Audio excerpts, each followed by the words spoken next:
400 বছৰৰ পিছত সেই কমবিলাকৰ যিবিলাক ব্যক্তি আহিছিল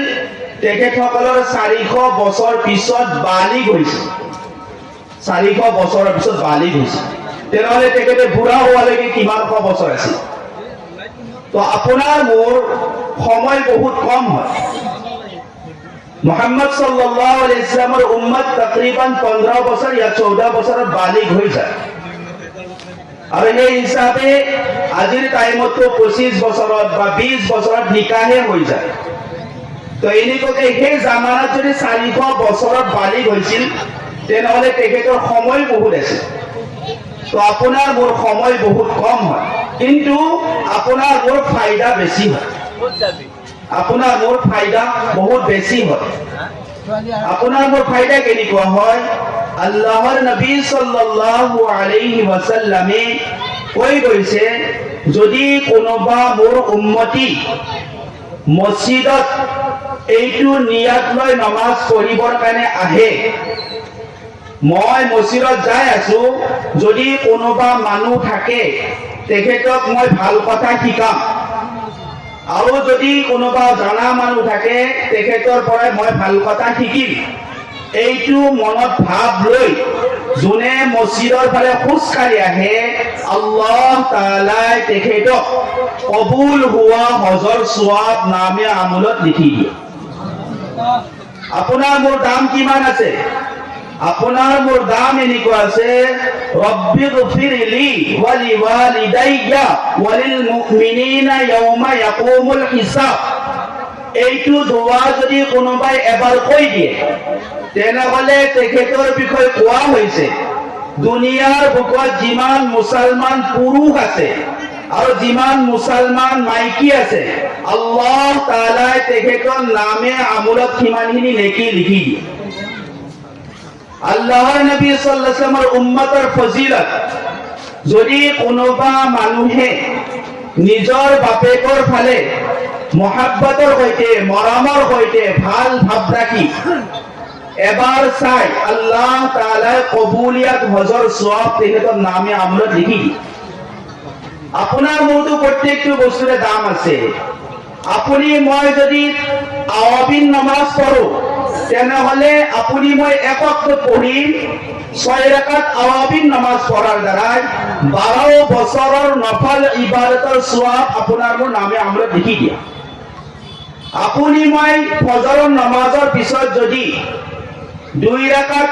या 4 ৰাকাত ইশৰাকৰ নামাজ পঢ়ো প্ৰথম 2 ৰাকাতত আল্লাহ তাআলাই হজ আৰু উমৰা কৰাৰ সওয়াব আপোনাৰ মোৰ নামে আমলত লিখি দিব আৰু যদি কোনোবাই 2 ৰাকাত আকৌ ইশৰাক পঢ়ে তেনেহ'লে তেখেতক আল্লাহ তাআলাই এই ইশৰাকৰ পৰাই দ্বিতীয় দিন ইশৰাকলৈকে আল্লাহ তাআলাই তেখেতৰ লগত এনেকুৱা হিফাজত কৰিব যেনেকৈ আল্লাহ তাআলাই তেখেতৰ জিম্মেদাৰ বনি যাব আপোনাৰ মোৰ ফজিলত দিয়া হৈছে আপুনি মই যদি কোনোবা বেমাৰী মানুহক চোৱাৰ কাৰণে তেখেতক আপুনি মই যাই জিয়াৰত কৰো বা তেখেতক সান্তনা দিও আপুনি মই বেলেগ একো কৰিব নালাগে এজন বেমাৰী আছে আপুনি মই গৈছো আৰু যাই তেখেতক এবাৰ চাইছো তেখেতক হিম্মত দিছো তেখেতক ঘোষণা দিছো তেনেহ'লে আপোনাৰ মোৰ বিষয়ে কোৱা হৈছে যদি কোনোবাই মাগৰিবৰ পিছত যায় তেনেহ'লে ফজৰলৈকে তেখেতৰ কাৰণে ফিৰিস্তাই মাগফিৰাতৰ দোৱা কৰে আৰু কোনোবাই যদি ফজৰৰ পিছত যায় তেনেহ'লে মাগৰিবলৈকে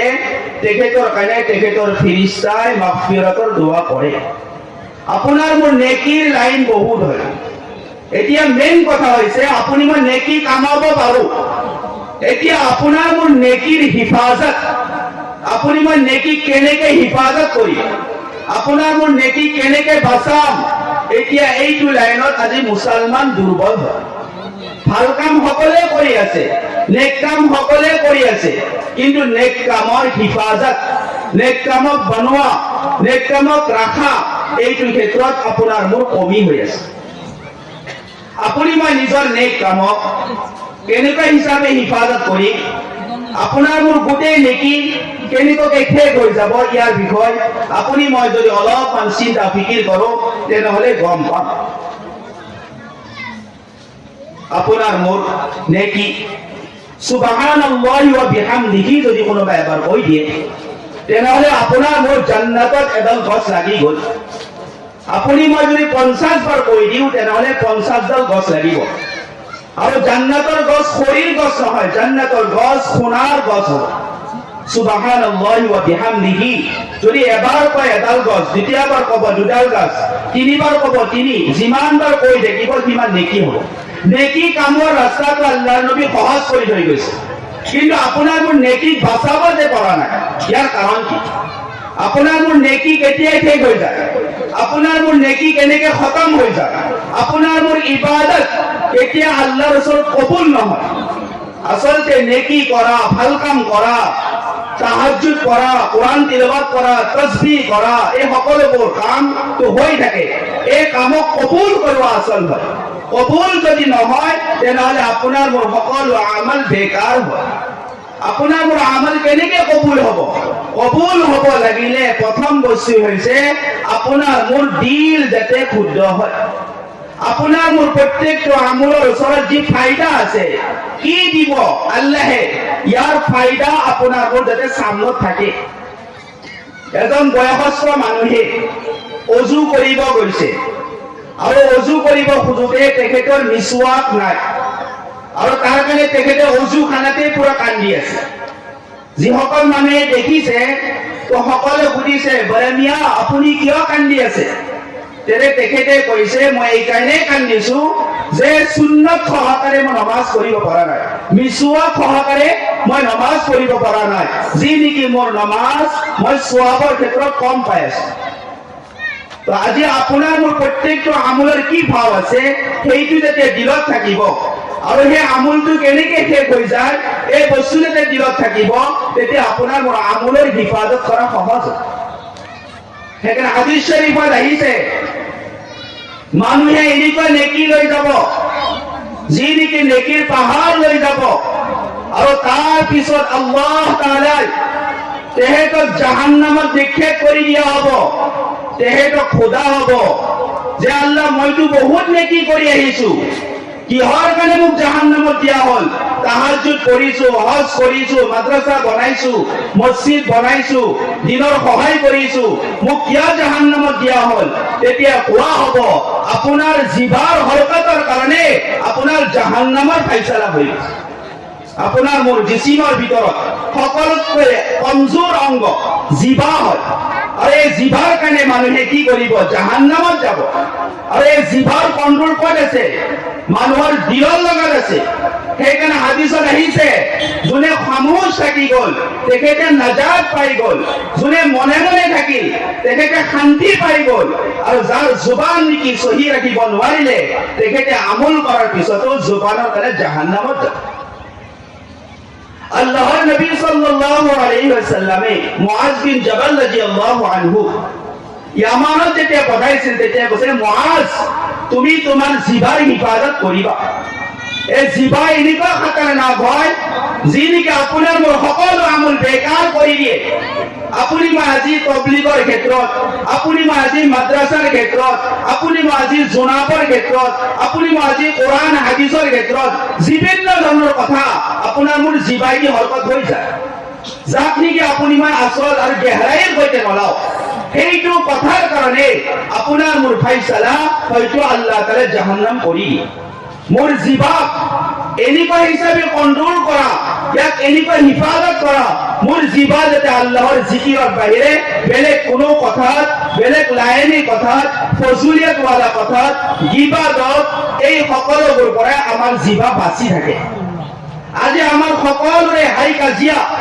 আমাৰ আপসৰ মাজত দুশ্মনী, আমাৰ আপসৰ মাজত বুজ, আমাৰ আপসৰ মাজত বেয়া ভাৱ হোৱাৰ মেইন কাৰণ হৈছে আমাৰ জিভা।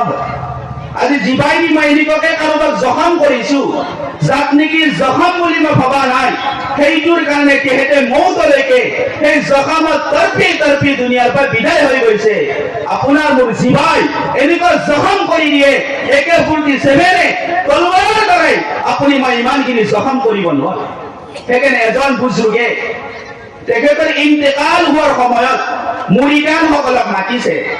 আৰু মাতি তেখেতে ওচিয়াত কৰিছে, তোমালোকে মোৰ ইন্তেকাল হৈ গ'লে মোৰ মুখখন খুলি চাবা,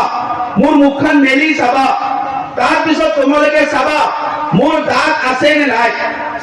আৰু তাৰপিছত কৈছে তোমালোকে তাৰপিছত আকৌ দ্বিতীয়বাৰ মোৰ মুখখন মেলি চাবা, তাৰপিছত তোমালোকে চাবা মোৰ জিভাখন আছে নে নাই। তেতিয়াই সেই মুৰিদান বিলাকে কৈছে, হযৰত আমিতো দেখাই পাইছো আপোনাৰ জীয়াই থাকোতে দুনিয়াত এতিয়াও আপোনাৰ কি নাই, দাঁত গোটেই শেষ হৈ গৈছে। তাৰপিছত তেখেতে কৈছে যে চোৱা, মই তোমালোকক এইকাৰণে কৈছিলো যে মোৰ ইন্তেকাল হৈ গ'লে তোমালোকে মোৰ মুখখন খুলি চাবা, মেলি চাবা মোৰ দাঁত আছে নে নাই। মই তোমালোকক এতিয়া এটা প্ৰশ্ন কৰো, মোৰ জিভা আগত আছিল নে দাঁত আগত আছিল। তেতিয়া সেই মুৰিদান বিলাকে, শিষ্য বিলাকে কৈছে, নহয় হুজুৰ, আপুনিতো জন্ম পাওঁতেই আপুনি জিভা লৈ আহিছে, আপোনাৰ পিছতে দাঁত গজিছে। তেতিয়া কৈছে যি বস্তু পিছত আহিছে আজিৰ টাইমত মোৰ শেষ হৈ গৈছে, আৰু যি জিভা আগতে আহিছে আৰু আজিলৈকে বাকী আছে, কাৰণ কি? তেতিয়া কোৱা হৈছে যে দাঁত যি আছে দাঁত চক হয়, দাঁত কি হয়, টাইট হয়। টাইট বস্তু সদায় বাকী নাথাকে, আৰু যি বস্তু নৰম হয় সি হামেশা বাকী থাকে। জিভা নৰম হয়, দাঁত চক হয়, যাৰ কাৰণে দাঁত বাকী নাথাকে। আপুনি মই আপসৰ মাজত মহাব্বত ৰাখিব বিচাৰিছো, আপসৰ মাজত মিলা প্ৰীতি ৰাখিব বিচাৰিছো, তেনেহলে আপুনি মই শক্তিৰ সৈতে, হুকুমতৰ সৈতে আপুনি মই আপোনাৰ মোৰ সমাজক কোনোদিন গঢ়িব নোৱাৰিম, আপোনাৰ মোৰ মাদ্ৰাছা কোনোদিন আগৰ ফালে আগবঢ়াব নোৱাৰিম, আপোনাৰ মোৰ ডেভেলপ ইলাকাৰ কোনোদিন কৰিব নোৱাৰিম। কাৰণ কি আপোনাৰ মোৰ যদি কথা সৎ হয়, আপুনি মই সদায় নৰমি হৈ চলিম। সেইকাৰণে আল্লাহৰ নবী সাল্লাল্লাহু আলাইহি ওয়াসাল্লাম আল্লাহ তাআলা কোরআন শরীফত কৈছে, হাবিবা রাহমাতিন মিনাল্লাহি লিনতা লাহুম ওয়ালাউ কুনতা ফাযযান গালিযাল কলবি লানফাদ্দু মিন হাওলিক। এ নবীজি, আপুনি যদি সৎ হলেহে, আপুনি যদি টাইট হলেহে, তেনেহলে আপোনাৰ লগত এই সাহাবী, এই দোষ বিলাক আপোনাৰ লগত নাথাকিলেহে, আপোনাক এৰি আপোনাৰ পৰা দূৰত গুচি গ'লে। আজি আমাৰ সমাজ আমাৰ এটা আৱাজত নাই, আজি আমাৰ সমাজ এটা ফিকিৰত নাই, আজি আমাৰ অনুষ্ঠান এটা আৱাজৰ লগত মিল নাই। ইয়াত তবকা তবকা বনি গৈছে, গ্ৰুপ গ্ৰুপ বনি গৈছে, আপোনাৰ মোৰ পাৰ্টি পাৰ্টি বনি গৈছে। ইয়াৰ কমিটো আপুনি মই তালাশ কৰিব লাগিব। আল্লাহৰ নবীয়ে আপোনাক আৰু মোক খাইৰে উম্মত বনাইছে, বেহতৰীন উম্মত বনাইছে, আৰু আপোনাৰ মোৰ ফজিলত, আপোনাৰ মোৰ ফজিলত ইমানলৈকে কোৱা হৈছে, কোনো নবীৰ কওম জান্নাতত যাবই নোৱাৰে যেতিয়ালৈকে আপুনি আৰু মই জান্নাতত দাখিল নহম। আজি সেই উম্মত ইমান দামী হয়, ইবাদতত বহুত দামী হয়, আমলৰ ক্ষেত্ৰত বহুত দামী হয়, কিন্তু সেই উম্মত আজি পদভস্ত কিয় হৈছে? সেই উম্মত আজি খসাৰত কিয় গৈছে? সেই উম্মত আজি জলিল কিয় হৈছে? সেই উম্মতৰ খেলা আৰু তামাশা চাই আজি বাকিৰে কিয় হাঁচি মাৰি আছে? আজি মজা কিয় লৈ আছে? আজি তালিয়া কিয় পিটি আছে? আপোনাৰ মোৰ আজি সেই ওজন আৰু সেই কিমত আৰু সেই দাম আজি আপুনি মই নাইকিয়া কৰিছো, যাৰ কাৰণে আপোনাক মোক আজি বজাৰৰ পুতুলাৰ নিচিনা ব্যৱহাৰ কৰিছে। যেতিয়া ইচ্ছা হয় চাবি ভৰাই দিয়ে, যেতিয়া ইচ্ছা হয় চাবি দি দিয়ে, আপুনি মই নাচা চুৰু কৰি দিওঁ, আৰু যেতিয়া ইচ্ছা হয় আপোনাক মোক বন্ধ কৰি দিয়ে। আজি আপোনাৰ মোৰ ওজন, আজি আপোনাৰ মোৰ কিমত, আজি আপোনাৰ মোৰ দাম, আজি আপোনাৰ মোৰ সকলো খতম হৈ গৈছে। কাৰণ কি? আপোনাৰ মোৰ মালি কমি নহয়, আপোনাৰ মোৰ ডিগ্ৰীৰ কমি নহয়, আপোনাৰ মোৰ সালাহিয়তৰ কমি নহয়, আপোনাৰ মোৰ সংজ্ঞাৰ কমি নহয়,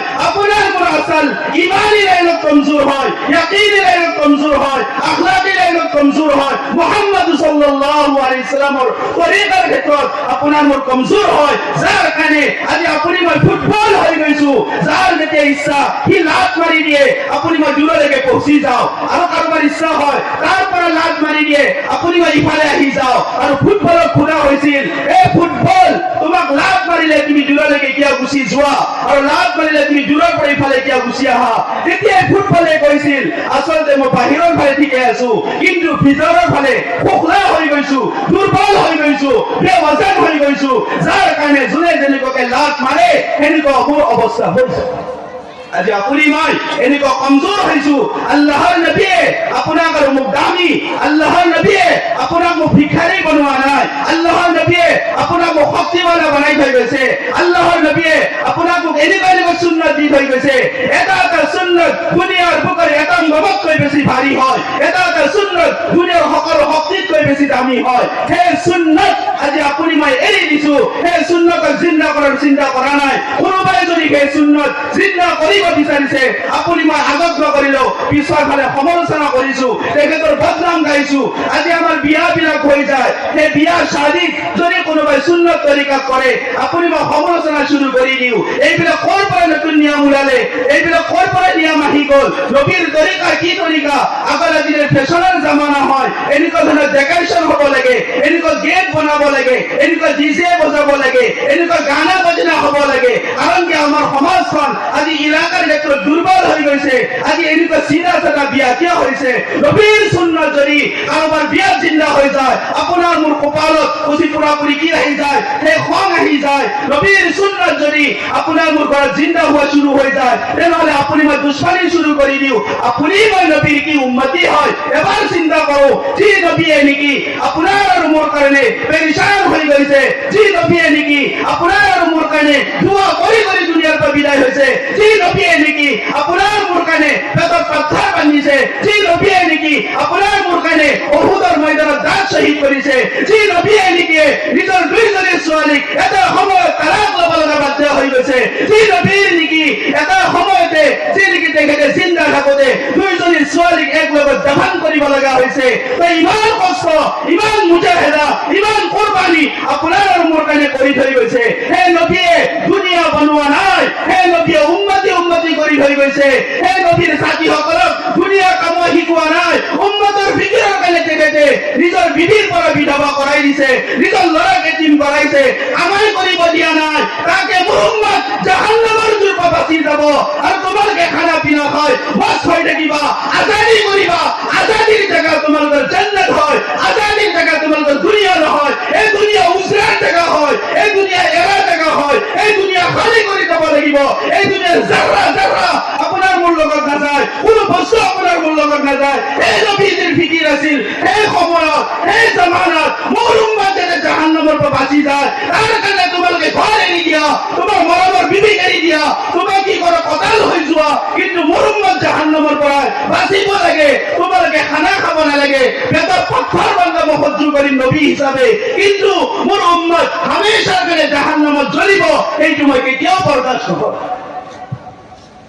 আল্লাহৰ নবী সাল্লাল্লাহু আলাইহি ওয়াসাল্লাম নিজেই মানে কৰিছে কিতাবত লিখিছে আল্লাহৰ নবী সাল্লাল্লাহু আলাইহি ওয়াসাল্লামে নিজে পেটত পাথৰ বান্ধিছে আল্লাহৰ নবী সাল্লাল্লাহু আলাইহি ওয়াসাল্লামৰ মৰমৰ বিবি আয়েশা ৰাদিয়াল্লাহু আনহা কৈছে আল্লাহৰ নবী সাল্লাল্লাহু আলাইহি ওয়াসাল্লামৰ মৰমৰ বিবি আয়েশা ৰাদিয়াল্লাহু আনহা কৈছে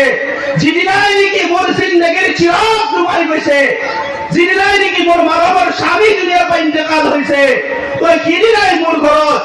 বাতি জ্বলোৱা গৈছে চাকি জ্বলোৱা গৈছে ৱৰ্ণা মোৰ জিন্দগী আন্ধেৰিত কটাই দিছে লাইটৰ কোনো ব্যৱস্থা নাই চাকিৰ কোনো ব্যৱস্থা নাই পোহৰৰ কোনো ইন্তজাম নাই আল্লাহৰ নবীৰ বিবি নিজে কৈছে মোৰ জিন্দগীৰ চিৰাগ আল্লাহৰ নবী যেতিয়া দুনিয়াৰ পৰা বিদায় হৈ গৈছে তো কিদিনাই মোৰ ঘৰত চাকি জ্বলোৱা গৈছে আয়েশা ৰাদিয়াল্লাহু আনহা কয় আল্লাহৰ নবী ইন্তেকাল হৈ যোৱাৰ পিছত সাহাবা সকলে নবীক জিয়াৰত কৰাৰ কাৰণে নবীক চোৱাৰ কাৰণে আহিছে মোৰ ঘৰৰ অৱস্থা এনেকুৱা হয় মোৰ ঘৰত চাকি নাই চাকি জ্বলোৱাৰ কাৰণে তেল নাই আৰু সেই মুহূৰ্তত মই কি কৰিছো মই মোৰ ঘৰৰ ভিতৰত বিচাৰিছো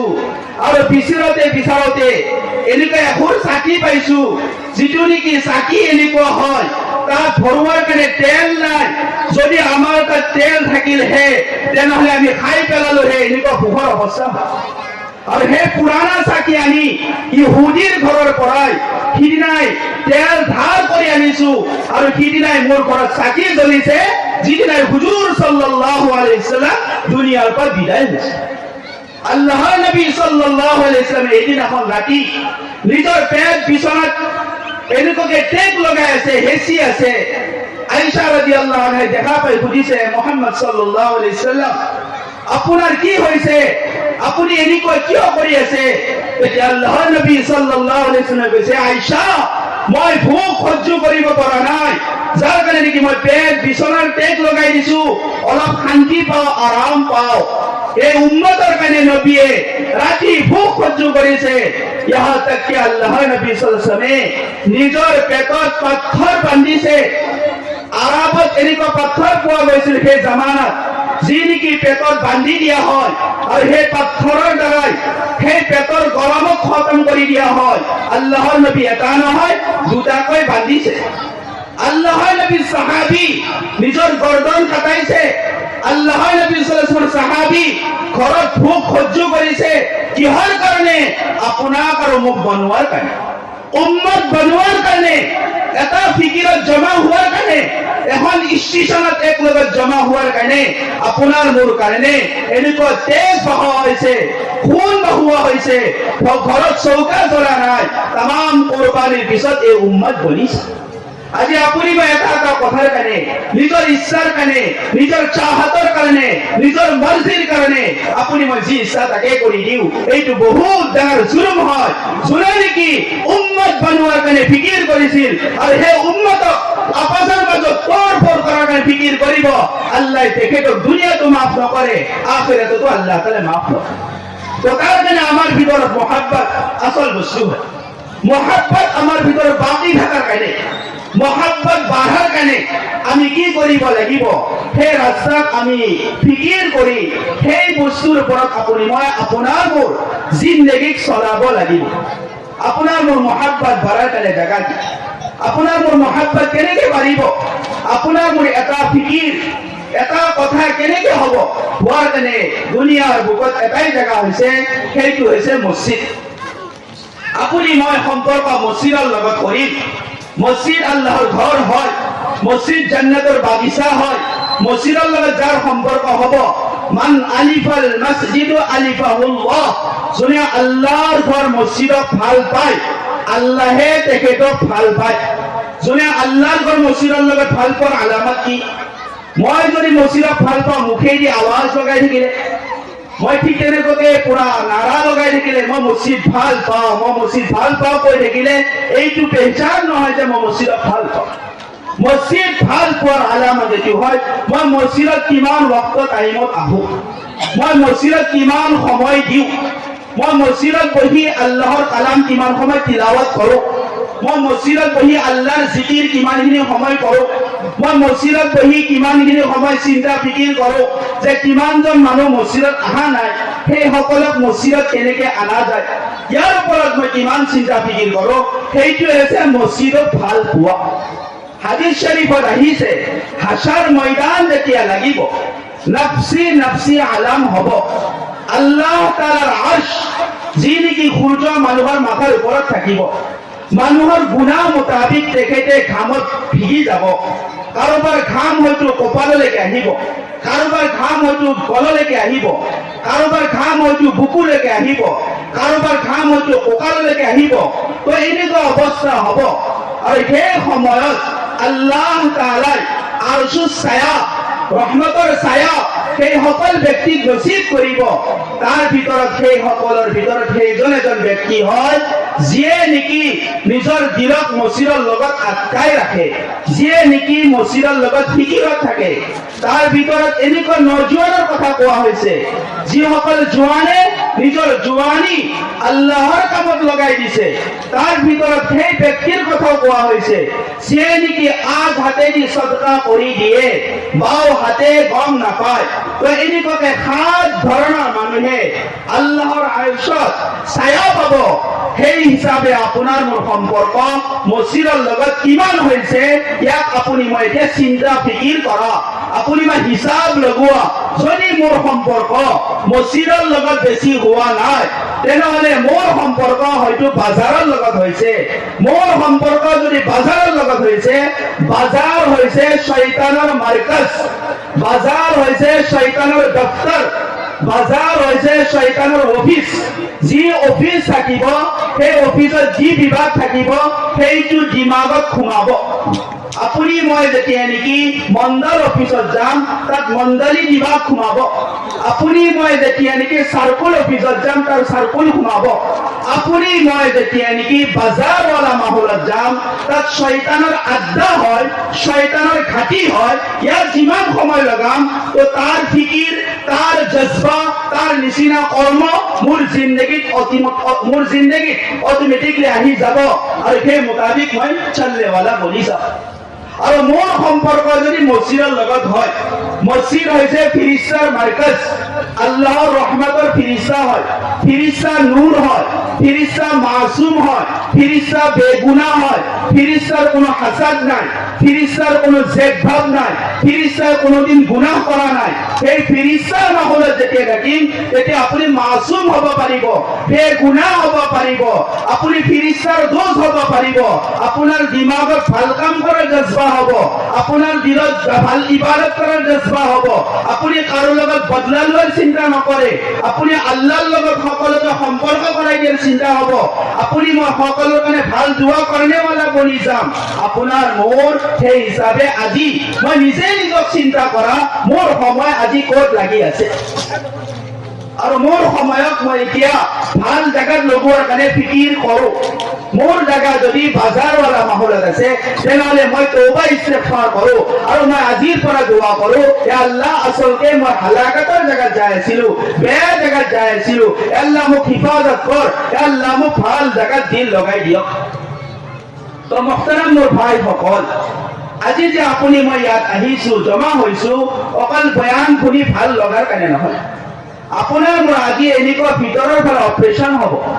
এনেকুৱাকে আপুনি মই আজি নিজক যিবিলাক ভুল চুক আছে ইয়াৰ পিছত আপুনি মই মজমুআ শেষ হোৱাৰ সময়ত তওবা কৰিম আস্তাগফাৰ কৰিম আৰু আপুনি আজি এই মজমুআত নাম লিখিব নালাগে দিলে দিলে নিয়াত কৰিম